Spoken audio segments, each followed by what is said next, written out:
2026వ సంవత్సరం ఏప్రిల్ 27వ తారీఖు సోమవారం, అంటే నిన్న కాక మొన్న ఒక 50 సంవత్సరాలున్న వ్యక్తి భుజం మీద ఒక సంచి వేసుకుని రోడ్డు మీద పట్టపగలు నడుచుకుంటూ వెళుతున్నాడు. ఆ వ్యక్తి కేవలం లుంగీ కట్టుకుని ఉన్నాడు. షర్ట్ కానీ బనియన్ కానీ వేసుకోలేదు. కాళ్ళకి చెప్పులు కూడా లేవు. అసలే ఏప్రిల్ నెల, దేశవ్యాప్తంగా ఎండలు మండిపోతున్నాయి. అటువంటి మండు టెండలో ఒక 50 సంవత్సరాలున్న వ్యక్తి భుజం మీద సంచి వేసుకుని నడి రోడ్డు మీద నడుచుకుంటూ వెళుతున్నాడు. ఆ సంచిలో ఉంది సామాను కాదు, ఒక అస్థిపంజరం. ఎస్, మీరు వింటున్నది నిజమే, ఒక అస్థిపంజరం. అస్థిపంజరంలా మారిపోయిన 2 కాళ్ళు సంచిలో నుంచి వేలాడుతున్నాయి. మిగతా భాగం సంచిలో ఉంది. ఆ వ్యక్తి ఆ అస్థిపంజరం ఉన్న సంచిని తన భుజం మీద వేసుకొని ఒక భేతాళుడిలా రోడ్డు మీద నడుచుకుంటూ వెళ్ళిపోతూ ఉన్నాడు. అప్పుడప్పుడు తన భుజంని మరొక భుజానికి మార్చుకుంటున్నాడు. ఆ సంచిని ఒక్కొక్కసారి తన 2 చేతులతో ఒడిలో పెట్టుకున్నాడు. కానీ ఎక్కడా ఆగకుండా ఆ వ్యక్తి రోడ్డు మీద నడుచుకుంటూ వెళ్ళిపోతూనే ఉన్నాడు. చాలామంది ఆ వ్యక్తిని చూసి ఆశ్చర్యపోయారు, వింతగా చూశారు. ఇదేంటి, ఒక అస్థిపంజరాన్ని భుజం మీద వేసుకుని ఈ వ్యక్తి ఎక్కడికి వెళుతున్నాడు, ఎందుకు వెళుతున్నాడు ఎవ్వరికీ తెలియదు. చాలామంది తమ ఫోన్లలో వీడియోలు తీశారు, ఫోటోలు తీశారు. కానీ ఆ వ్యక్తి మాత్రం ఇదేదీ పట్టించుకోకుండా తన గమ్యస్థానం వైపు వెళ్ళిపోతూనే ఉన్నాడు. అలా 3 కిలోమీటర్లు నడుచుకుంటూ తన గమ్యస్థానానికి చేరుకున్నాడు. ఆ వ్యక్తి చేరుకోవాల్సిన గమ్యస్థానం ఒక గ్రామీణ బ్యాంక్. ఆ బ్యాంకు దగ్గర ఆగాడు. తన భుజం మీద ఉన్న అస్థిపంజరాన్ని దించి నేల మీద పెట్టాడు. ఆ డెడ్ బాడీ, ఆ అస్థిపంజరం, ఆ శవం తన పేరు మీద ఉన్న 19,300 రూపాయలని డ్రా చేసుకోవడానికి వచ్చింది. ఇదేంటి, ఒక డెడ్ బాడీ బ్యాంకులో ఉన్న డబ్బుని ఎలా డ్రా చేసుకోగలుగుతుంది? ఇదే కదా మీ అనుమానం. అసలు చనిపోయింది ఎవరు? ఆ అస్థిపంజరాన్ని మోసుకొచ్చిన వ్యక్తి ఎవరు? అతడి పేరేంటి? బ్యాంకుకి ఎందుకు తీసుకొచ్చాడు? ఈ వైరల్ వీడియో వెనక ఉన్న అసలు కథని ఇప్పుడు మనం తెలుసుకుందాం. హలో ఫ్రెండ్స్, నా పేరు హర్షవర్ధన్. ఈ నిజమైన సంఘటన ఒడిశా రాష్ట్రంలో జరిగింది. ఒడిశాలోని కేంజర్లోని దియానాలా అనే గ్రామంలో జితు ముండా అనే 50 సంవత్సరాల వ్యక్తి ఉండేవాడు. ఆదివాసి, గిరిజనుడు, ఏమీ చదువుకోలేదు. జితుకి ఒక అక్క ఉండేది. ఆ అక్క పేరు కాల్రా ముండా. కాల్రాకి భర్త, కొడుకు ఉండేవాడు. కానీ సంవత్సరం క్రితం భర్త, కొడుకు ఇద్దరూ చనిపోయారు. కాల్రా ఒక చిన్న గుడిసెలో ఉండేది. కొన్ని గొర్రెలను మేపుకుంటూ అడవిలో కట్టెలు కొట్టుకుంటూ తన బతికేదో తాను బతుకుతూ ఉండేది. తన భర్త, కొడుకు చనిపోవడంతో కాల్రా ఒంటరిదైపోయింది. దాంతో గొర్రెలని అమ్మేసింది. 20,000 రూపాయలు వచ్చాయి. కాల్రాకి గ్రామీణ బ్యాంకులో ఖాతా ఉంది. ఎందుకంటే గ్రామంలో చదువుకున్న కొంతమంది కాల్రాకి బ్యాంకులో ఖాతాను ఓపెన్ చేయించారు. ఎందుకంటే ప్రభుత్వం ఎన్నో పథకాలను ప్రవేశపెడుతోంది.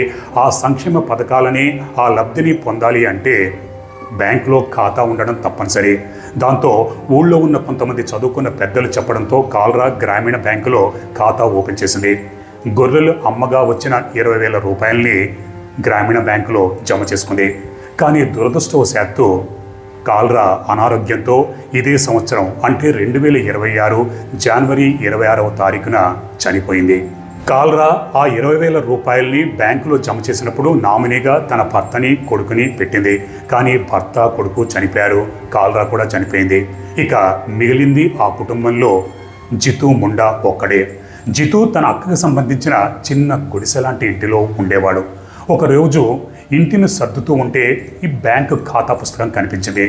కానీ జితు చదువుకోలేదు, నిరక్షరాస్యుడు. బ్యాంకు ఖాతా, పాస్ పుస్తకాల గురించి, నియమ నిబంధనల గురించి ఏమీ తెలియదు. దాంతో గ్రామంలో కొద్దిగా చదువుకున్నవారు ఆ బ్యాంకు పాస్ పుస్తకాన్ని చూసి అందులో 19,300 రూపాయలు ఉండడాన్ని గమనించారు. నామినీగా కాల్రా తన భర్తని, కొడుకుని పెట్టింది. కానీ వాళ్ళు చనిపోయారు, కాల్రా చనిపోయింది. ఇక మిగిలింది జితు ఒక్కడే. అప్పుడు గ్రామంలోని వారు, మీ అక్క పేరు మీద 19,300 రూపాయలు ఉన్నాయి, నువ్వు బ్యాంకుకి వెళ్ళి ఆ డబ్బు తీసుకో, ఎందుకంటే ఇక మిగిలింది నువ్వే వారసుడివి కాబట్టి ఆ డబ్బు నీకే చెందుతుందంటే జితు మొదట్లో ఒప్పుకోలేదు. అంత డబ్బు తీసుకుని నేనేం చేయాలన్నాడు. అప్పుడు గ్రామస్తులు, మరి బ్యాంకు వాళ్ళకి ఎందుకు ఇస్తావు ఆ డబ్బు? మీ అక్కది కదా, పైగా ఆ డబ్బు నీ చేతిలో పడిందంటే చన్నీళ్ళకి వేడి నీళ్ళలాగా ఎంతో కొంత నీకు ఉపయోగపడుతుందని నచ్చ చెప్పడంతో జితు ఒప్పుకున్నాడు. ఆ బ్యాంకు పాస్ పుస్తకాన్ని తీసుకుని గ్రామీణ బ్యాంకుకి వెళ్ళాడు. బ్యాంకులో ఉన్న సిబ్బందిని కలిసి, అయ్యా మా అక్క చనిపోయింది, మా అక్క పేరు మీద 19,300 రూపాయలు ఉన్నాయి, అవి నాకు ఇప్పించండి అన్నాడు. బ్యాంక్ సిబ్బంది దానికి ఒప్పుకోలేదు. ఖాతాదారు ఎవరు అని అడిగితే మా అక్క. మరి మీ అక్క ఏది, మీ అక్క వస్తేనే కానీ ఆ డబ్బులు ఇవ్వడం కుదరదంటే, అయ్యా మా అక్క చనిపోయిందని చెప్పాడు. మరి డెత్ సర్టిఫికేట్ తీసుకురమ్మని బ్యాంక్ సిబ్బంది చెప్పారు. ఇక్కడ జితు నిరక్షరాస్యుడు, ఒక ఆదివాసీ గిరిజనుడు, చదువుకోలేదు. బ్యాంకు పాస్ పుస్తకాల గురించి, డెత్ సర్టిఫికేట్ గురించి, నీ నామినీ అన్న పదాల గురించి, బ్యాంకు రూల్స్ అండ్ రెగ్యులేషన్స్ గురించి ఏమాత్రం అవగాహన లేదు. అయ్యా నాకు మరి ఇటువంటివి ఏమీ తెలియదంటే, మరి నామినీగా నీ పేరు కూడా లేదు, నామినీగా తన భర్తని కొడుకుని పెట్టింది, వాళ్ళనన్నా తీసుకురా అంటే, లేదయ్యా వాళ్ళు కూడా సంవత్సరం క్రితం చనిపోయారు అని బ్యాంక్ సిబ్బందికి చెప్పాడు. మరి చనిపోయారంటే మేము ఎలా నమ్మాలి? డెత్ సర్టిఫికేట్ తీసుకురా, అప్పుడు చూద్దామని బ్యాంక్ సిబ్బంది పంపించేశారు.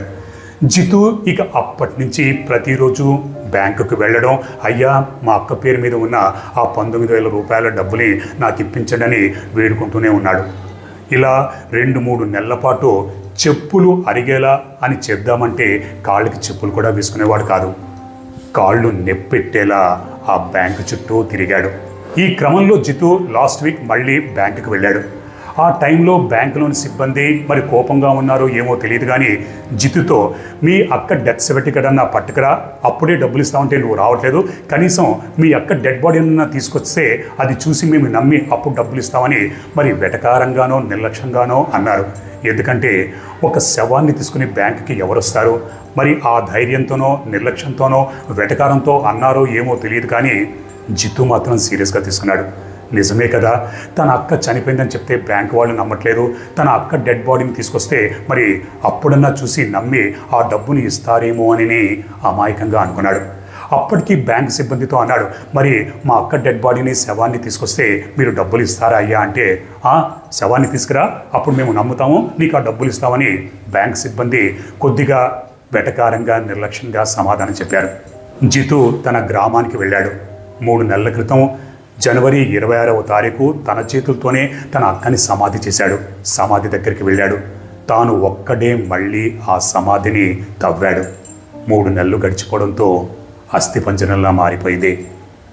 తన వెంట తెచ్చుకున్న ప్లాస్టిక్ కవర్లో ఆ అస్థిపంజరాన్ని పెట్టాడు. కానీ సంచి చిన్నది, అస్థిపంజరం పెద్దది కావడంతో 2 కాళ్ళు, అంటే అస్థిపంజరంలా మారిపోయిన 2 కాళ్ళు సంచి నుంచి వేలాడుతున్నాయి. అయినా సరే అలాగే ఆ సంచిని తన భుజాన వేసుకున్నాడు. ఇక నడవడం మొదలుపెట్టాడు. అలా 3 కిలోమీటర్లు ఏప్రిల్ నెలలో మండుటెండలో ఒక బేతాళుడిలా కాళ్ళకి చెప్పులు కూడా లేకుండా నడుచుకుంటూ 3 కిలోమీటర్లు ప్రయాణించి గ్రామీణ బ్యాంకుకి చేరుకున్నాడు. అలా నడుస్తున్నప్పుడు ఎంతోమంది వింతగా చూశారు. ఈ వ్యక్తి ఏంటి అస్థిపంజరాన్ని భుజాన వేసుకొని నడుచుకుంటూ ఎక్కడికి వెళ్తున్నాడు ఏంటో అనేది ఎవ్వరికీ అర్థం కాలేదు. అలా 3 కిలోమీటర్లు నడిచి గ్రామీణ బ్యాంకుకు చేరుకొని తన భుజాన ఉన్న అస్థిపంజరాన్ని దించి నేల మీద పెట్టాడు. ఈ వార్త బ్యాంకులో ఉన్న సిబ్బందికి తెలిసింది.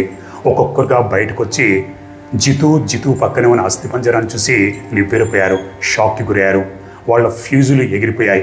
ఇదేంటయ్యా డెడ్ బాడీని బ్యాంకుకి ఎందుకు తీసుకొచ్చావంటే, అయ్యా మీరే కదయ్యా తీసుకురమ్మని చెప్పారు, ఇది నా అక్క అస్థిపంజరం, ఈ డెడ్ బాడీని తీసుకొస్తే మీరు నమ్ముతా అన్నారు, మా అక్క పేరు మీద ఆ 19,300 రూపాయలు ఇస్తానని మీరే అన్నారు కదయ్యా, అందుకే తీసుకొచ్చాను, ఇప్పుడన్నా నమ్మి ఆ డబ్బును నాకు ఇప్పించండి అయ్యా అన్నాడు. బ్యాంక్ సిబ్బంది, ఏంటయ్యా ఇలా చేస్తే డబ్బులు ఇస్తారని నీకు ఎవరు చెప్పారు అంటే, మీరే కదయ్యా తీసుకురమ్మన్నారు అని మళ్ళీ తిరిగి సమాధానం ఇచ్చాడు. దాంతో బ్యాంక్ సిబ్బందికి ఏం చెప్పాలో ఏమో అర్థం కాలేదు. ఇక్కడి నుంచి మర్యాదగా ఆ అస్థిపంజరాన్ని తీసుకువెళ్ళిపోమంటే, అయ్యా మీరు తీసుకురమ్మంటే నేను తీసుకొచ్చాను, నాకు దయచేసి ఆ డబ్బులు ఇప్పించండి, ఆ డబ్బులు ఇప్పించే వరకు నేను ఇక్కడి నుంచి కదలనని జితు అమాయకంగా కింద నేల మీద కూర్చుండిపోయారు. బ్యాంక్ సిబ్బంది ఎంత చెప్పినా జితు పట్టించుకోవట్లేదు, అక్కడే కూర్చున్నాడు. దాంతో ఇక ఏమీ చేయలేక బ్యాంక్ సిబ్బంది పోలీసులకి సమాచారం అందించారు. పోలీసులు వచ్చారు. పోలీసులు జితుని ఏం జరిగిందని అడిగితే జితు జరిగిందంతా చెప్పాడు. అప్పుడు పోలీసులు కూడా చలించిపోయారు.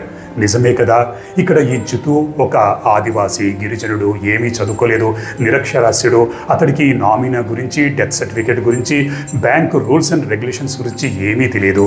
అప్పుడు పోలీసులు బ్యాంకు సిబ్బందితో, ఇదేంటయ్యా, అతనంటే చదువుకోలేదు, నిరక్షరాస్యుడు, మరి మీరు చదువుకున్న వాళ్ళు కదా, మీరైనా అతడికి సరైన పద్ధతిలో చెప్పవచ్చు కదా, అతనికి ఈ నామినీ గురించి, డెత్ సర్టిఫికేట్ గురించి ఇవేమీ తెలియదు, అతడు 3 నెలల నుంచి మీ బ్యాంకు చుట్టూ తిరుగుతున్నాడు, మరి అటువంటిది మీరు కనీసం ఈ 3 నెలల్లో ఖాతాదారు చనిపోయాడు, నామినీగా పెట్టిన వాళ్ళు కూడా చనిపోయారు, అప్పుడు వారసులు ఎవరు ఏంటి, మరి బ్యాంకుకి ఇతను వచ్చి నేను వారసుని, నేను ఒక్కగానొక్క తమ్ముణ్ణి, నాకు ఆ డబ్బు ఇప్పించండి అంటే ఇందులో నిజముందా అనేది మీరు తేల్చుకోవాలి, కనీసం మాకన్నా ఇన్ఫామ్ చేయాలి, మీరు ఆ గ్రామంలోకి వెళ్ళి ఆ గ్రామంలో ఉన్న వాళ్ళని అడిగి నిజానిజాలు తెలుసుకొని న్యాయం చేయాల్సింది పోయి మరి మీరు శవాన్ని తీసుకురమని చెప్తారా, తీసుకురమంటే పాపం ఇతను నిజమే అనుకొని డెడ్ బాడీని తీసుకొచ్చాడు అనగానే బ్యాంక్ సిబ్బంది కూడా ఏం సమాధానం చెప్పాలో అర్థం కాక స్థానువుల్లా అలా నిలబడిపోయారు.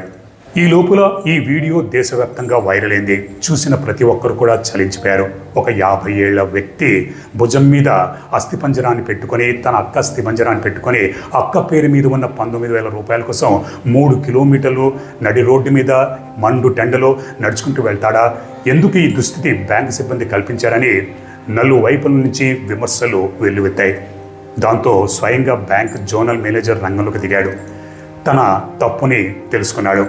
తమ సైడ్ కూడా తప్పుంది, కాకపోతే బ్యాంక్కి రూల్స్ రెగ్యులేషన్స్ ఉంటాయి, ఎవరైనా సరే వాటిని పాటించాల్సిందే, కానీ మేము ఈ ఆదివాసీకి, ఈ నిరక్షరాస్యుడికి సరైన పద్ధతిలో చెప్పాల్సిన రీతిలో మేము చెప్పలేకపోయాం. ఏదో మా బ్యాంక్ సిబ్బంది నిర్లక్ష్యం వల్ల డెడ్ బాడీని తీసుకురమ్మని వెటకారంగానో లేకపోతే కోపంలోనో అన్నారు, దాన్ని అతను సీరియస్గా తీసుకొచ్చేశాడు. మా తప్పుని మేము తెలుసుకున్నాం, కాబట్టి మీరు భయపడాల్సిన పనేమీ లేదు, అతనికి రావాల్సిన డబ్బుని తప్పకుండా అందజేస్తాము అని హామీ ఇచ్చారు. सत्यव्रत नंदा, रीजनल मैनेजर उड़ीसा ग्रामीण बैंक केवंझर।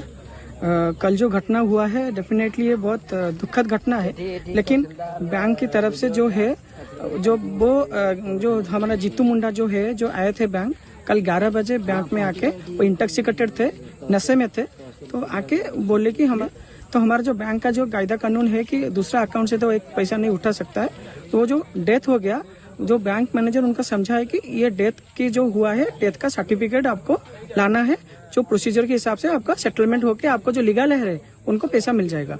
तो मे भी वो उसका मिसअंडरस्टैंडिंग किया, उसका इंटरप्रिटेशन किया, डेथ सर्टिफिकेट जगह वो बस डेड बॉडी लेके 3-4 घंटा के बाद आ गया। तो डेफिनेटली ये जो हुआ है बहुत हमको भी इसमें दुख है, लेकिन बैंक का जो प्रोसेस है बस हमको समझाया गया है कि बैंक का ये प्रोसेस है, आपका करना है, लेकिन वो मे भी उसको ठीक से नहीं समझा है और ये सब ऐसे सब एक सिचुएशन हो गया है। लेकिन हम उनको अभी सपोर्ट कर रहे हैं। अब डिस्ट्रिक्ट एडमिनिस्ट्रेशन की तरफ से हम उनको जाके लीगल हेयर कैसे निकाला जाए जल्दी, और उसको पेमेंट कैसे जल्दी किया जाए उसको हम सपोर्ट करके जल्द से जल्द उसको సెటిల్మెంట్ కన్నే. ఇక్కడ పోలీసులు కూడా జిత్తుతో నీకు రావాల్సిన డబ్బులు ఎక్కడికి పోవు, నీకు తప్పకుండా అందజేసే బాధ్యత మాది అని పోలీసులు కూడా హామీ ఇచ్చారు. బ్యాంక్ సిబ్బంది, బ్యాంక్ జోనల్ మేనేజర్, పోలీసులు హామీ ఇచ్చినట్టుగానే వడ్డీతో సహా 19,402 రూపాయలు జితూ ముండా చేతిలో పెట్టారు. ఈ సంఘటన దేశవ్యాప్తంగా సంచలనం కలిగించింది. దాంతో జిల్లా యంత్రాంగం కూడా రెడ్ క్రాస్ నిధి నుంచి 30,000 రూపాయల్ని జితుకి అందజేసింది. కానీ ఇక్కడ అదే ప్రశ్న మళ్ళీ ఉదయిస్తుంది. బ్యాంక్ సిబ్బంది ముందుగానే మేల్కొనుంటే, ఎప్పుడైతే జితు 2-3 నెలల నుంచి బ్యాంకు చుట్టూరా తిరుగుతూ ఉన్నప్పుడు బ్యాంక్ సిబ్బంది అరే ఖాతాదారు చనిపోయాడు, ఇక్కడ నామినీగా ఉన్నవారు చనిపోయారు, మరి ఇక వారసులు ఎవరు మిగిలారు, ఇక్కడ తమ్ముడు వచ్చి ఆ డబ్బులు తనకి ఇప్పించమని అడుగుతున్నాడు, అతడికి ఆ చదువు రాదు, అందుకే కొద్దిగా టైం తీసుకుని లేదా పోలీసు వాళ్ళకి చెప్పి గ్రామంలోకి వెళ్ళి ఎంక్వైరీ చేసి గ్రామస్తులు కనుక్కొని నిజానిజాలు తెలుసుకొని ఆ డబ్బుని ఇప్పించేసి ఉంటే ఏ తమ్ముడైతే స్వయంగా తన చేతులతోనే తన అక్కని సమాధి చేశాడో అదే చేతులతో మళ్ళీ సమాధిని తవ్వి తన అక్క డెడ్ బాడీని, అస్థిపంజరాన్ని బయటికి తీసుకుని వచ్చి భుజాన వేసుకొని 3 కిలోమీటర్లు ఎండలో పడి నడిచే అవసరం ఉండేది కాదు కదా. ఎందుకంటే మన దేశంలో నిరక్షరాస్యత గురించి నేను ప్రత్యేకంగా చెప్పాల్సిన పని లేదు.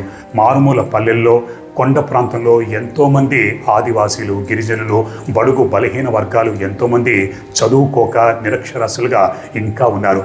అందుకే ప్రభుత్వం ఎన్నో సంక్షేమ పథకాలు ఈ బడుగు బలహీన వర్గాల కోసం, ఆదివాసుల కోసం, గిరిజనుల కోసం ప్రవేశపెడుతోంది. కానీ ఎంతమందికి ఆ సంక్షేమ పథకాలు అందుతున్నాయి? అందుకే బ్యాంక్ సిబ్బంది కావచ్చు, చదువుకున్న వాళ్ళు కావచ్చు, ప్రభుత్వం కావచ్చు, ఈ గిరిజనులకి, ఆదివాసీలకి, బడుగు బలహీన వర్గాలకి ఆ సంక్షేమ పథకాలు వాళ్ళకి అందేలా చేయాల్సిన బాధ్యత ఉంది. ఇక్కడ బ్యాంక్ సిబ్బంది కూడా ఎవరికైతే తెలియదో వాళ్ళకి సరైన రీతిలో చెప్పి వాళ్ళకి అవగాహన కల్పించాల్సిన అవసరం ఎంతైనా ఉంది. మన దేశంలో ఈవెన్ చదువుకున్న వారు కూడా బ్యాంకులో కొన్ని ఫామ్స్ నింపడం రాదు. ఒక లైసెన్స్ తీసుకోవాలన్నా, ఒక ఏదైనా ఐడి కార్డు కావచ్చు, లేకపోతే ఆధార్ కార్డు కావచ్చు, లేకపోతే ఒక డ్రైవింగ్ లైసెన్సు, పాస్పోర్టు, ఇవన్నీ తీసుకోవాలన్నా స్వయంగా ఫామ్స్ నింపడం చేతగాని వాళ్ళు ఎంతోమంది ఉన్నారు. అందుకే మధ్యవర్తుల్ని, బ్రోకర్లను ఆశ్రయించి వాళ్ళ ద్వారా తీసుకుంటారు.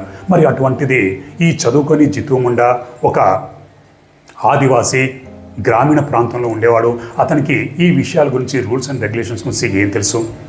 బ్యాంక్ సిబ్బంది ముందుగానే అతడికి అవగాహన కల్పించి ఉంటే ఈ దుస్థితి వచ్చేది కాదు. ఏది ఏమైనప్పటికీ చివరికి జ్యుతికి అందాల్సిన తన అక్కకి చెందిన ఆ 19,000 రూపాయలు వడ్డీతో సహా అందాయి. అలాగే రెడ్ క్రాస్ సంస్థ నుంచి 30,000 రూపాయలు కూడా అందాయి. ఇది సంతోషించదగ్గ విషయం. మరి మీరేమనుకుంటున్నారో మీ అభిప్రాయాన్ని కామెంట్స్ రూపంలో నాకు తెలియజేయండి. మరో నిజమైన క్రైమ్ స్టోరీతో రేపు మళ్ళీ మిమ్మల్ని కలుసుకుంటాను. That's all for now. Have a nice day. Take care of yourselves. This is Harshavardhan signing off.